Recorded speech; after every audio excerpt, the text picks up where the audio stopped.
नमस्कार, इस वक्त आप देख रहे हैं आज तक और मैं हूं आपके साथ निशांत चतुर्वेदी। 4 बजे की बड़ी खबर आ रही है शीना मर्डर केस से जुड़ी हुई। मुंबई की बांद्रा कोर्ट ने इस मामले में आरोपी इंद्राणी और ड्राइवर शामवीर को 14 दिन की न्यायिक हिरासत में भेज दिया है। 21 सितंबर तक दोनों आरोपियों को जेल भेजा गया। वहीं इस मामले में एक अन्य आरोपी संजीव खन्ना को मुंबई पुलिस कोलकाता लेकर गई है। संजीव खन्ना की पुलिस रिमांड भी आज ही खत्म हो रही है। ऐसे में तकनीकी रूप से संजीव खन्ना को भी आज कोर्ट में पेश किया जाना होगा। उम्मीद है कि पुलिस संजीव को कोलकाता की अदालत में पेश कर सकती है, क्योंकि संजीव को बाद में पुलिस रिमांड में लिया गया था, संजीव को बाद में अरेस्ट किया गया था, इसलिए अब संजीव को 2 दिन और पुलिस रिमांड दी जा सकती है। लेकिन उसके लिए संजीव को कोर्ट में पेश करना जरूरी होता है, वरना वो ह्यूमन राइट्स वायलेशन में आता है। साहिल जोशी, मनोज्ञा लोहिवाल इस वक्त हमारे साथ है। साहिल, सबसे पहले मैं आपसे जानना चाहूंगा कि 14 दिन की अब न्यायिक हिरासत में भेज दिया है, लेकिन क्या कुछ निकल के आया? पुलिस ने कुछ बताया? जी बिल्कुल। दरअसल आज पुलिस के 14 दिन खत्म हो रहे थे इंद्राणी मुखर्जी के, और के पूरे 14 दिन पुलिस ने यूटिलाइज किए हैं। आमतौर पर कई बार पुलिस 10-11 दिन के बाद पुलिस कस्टडी को प्रेस नहीं करती है, लेकिन चूंकि ये मामला अलग अलग शहरों में घूम रहा था, अलग अलग चीज़ें उन्हें चाहिए थी, सर्कमस्टेंशियल एविडेंस कलेक्ट करना था, इसके वजह से यहाँ पर 14 दिन पूरे के पूरे यूटिलाइज किए गए। हमारी संवाददाता विद्या कोर्ट के अंदर मौजूद थी, उनसे बात करेंगे। विद्या, 31 और 5 तारीख को इंद्राणी मुखर्जी और शांवर राय का रिमांड लिया गया था। उस रिमांड एप्लीकेशन में पुलिस ने क्या दावा किया था, क्यों उनकी रिमांड ली जा रही है, और पुलिस इन्वेस्टिगेशन में क्या क्या उनको मिलकर सामने आया, ये आज उन्होंने कोर्ट में क्या बताया?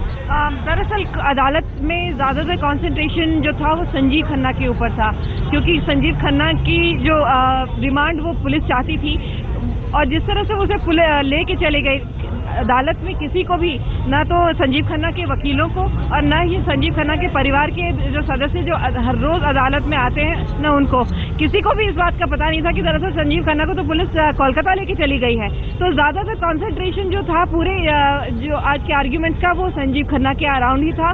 सबको पता था कि इंद्राणी और जो ड्राइवर है उन दोनों की जुडिशियल कस्टडी होगी, क्योंकि 14 दिन जो समय मिलते हैं, पूरे 14 दिन के समय वो पूरा हो रहा था उनके लिए, और इससे ज्यादा समय पुलिस को मिल ही नहीं सकता था। यही वजह है कि जैसे ही अदालत में पब्लिक प्रोसिक्यूटर आए, सरकारी वकील आए, उन्होंने सीधे कहा कि इनकी जुडिशियल कस्टडी आप दे दीजिए, हमें कोई दिक्कत नहीं है, इनके से आगे और जांच पूछताछ नहीं करनी है। यानी मतलब पुलिस ने ये उनको साफ कह दिया अदालत को कि उन्हें इंद्राणी मुखर्जी और शांवर राय के कस्टडी की जरूरत नहीं है, उन दोनों का इन्वेस्टिगेशन जो उन्हें करना था, यहाँ पर एक मिनट में आपको रोकूंगा। साहिल, मैं 1 मिनट रोकूंगा। इंद्राणी की ये सबसे नई तस्वीर हम अपने दर्शकों को दिखा रहे हैं। ऑप्शन भी नहीं है, वो कह रहे हैं साहिल, यहाँ पर हम अपने दर्शकों को इंद्राणी की सबसे नई और ताजा तस्वीर दिखा रहे हैं। ये जो तस्वीर आपके सामने है, अब इस तस्वीर की तारीख क्या है ये हमें जरा पता करके आपको बताना पड़ेगा, लेकिन इंद्राणी की सबसे ताजा तस्वीर है ये। यानी जो तस्वीरें अभी तक आप टीवी पे देख रहे थे, वो जो पुरानी तस्वीरें थी, जो दौर कुछ और था, ये दौर कुछ और है, और ये तस्वीरें आपके सामने इंद्राणी की सबसे ताजा तस्वीरें हैं। और साहिल इस वक्त हमारे साथ हैं और साहिल से हम बातचीत करते हैं। साहिल, एक चीज यहां पर, कोर्ट रूम में आज इंद्राणी के परिवार से कोई आया? कोर्ट रूम में आज इंद्राणी की बॉडी लैंग्वेज क्या थी, क्योंकि अब न्यायिक हिरासत में जा रही है वो? देखिए, इंद्राणी मुखर्जी की बेटी विधि पहले दिन कोर्ट में आई थी, जब पहली बार इंद्राणी मुखर्जी को अदालत में पेश करना था पहले रिमांड के बाद, यानी 31 तारीख को। और काफ़ी इमोशनल दिन था विधि के लिए, क्योंकि उसकी माँ एक मर्डर केस में पुलिस की कस्टडी में थी, और उसके वजह से काफ़ी एक सदमा उसके चेहरे पर साफ नज़र आ रहा था, और जिस तरीके से वो मिले। लेकिन उसके बाद में विधि कोर्ट में नहीं आई, क्योंकि मीडिया की मौजूदगी, और उन्होंने साफ कहा कि मीडिया से अब उनको बात नहीं करनी है। हमें पता चल रहा है कि विधि वापस यूके चली गई है। लेकिन कुल मिलाकर आज इंद्राणी मुखर्जी की स्थिति क्या थी, आइए विद्या से जानते हैं, क्योंकि हमारी संवाददाता विद्या कोर्ट के अंदर मौजूद थी। 2 दिन से हम देख रहे हैं, 2 बार जो कस्टडी हमने देखी, उसमें इंद्राणी मुखर्जी के चेहरे पर फिर भी दुपट्टा रहता है, उसको अपना चेहरा नहीं दिखा रहा है। जो तस्वीर हम इंद्राणी मुखर्जी की दिखा रहे हैं, मेडिकल टेस्ट के लिए जब उसको ले जाया गया था तब की यह तस्वीर है। अब जो पुलिस ने उनको गिरफ्तार करने के बाद आज कोर्ट में इंद्राणी का रवैया क्या था? क्या कोई शिकायत उसने की?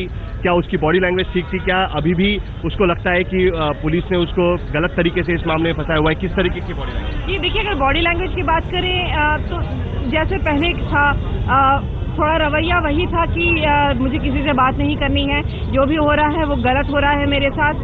इसके अलावा अगर आप देखें तो कपड़े भी वही पहने थे जो 2 दिन पहले पहने थे। एक कह लीजिए जो हालात हैं, चेहरा जो है सूझा हुआ है, हल्का सा नींद नहीं हो पा रही है। जाहिर सी बात है पुलिस कस्टडी में नींद किसी की हो पाती है? पुलिस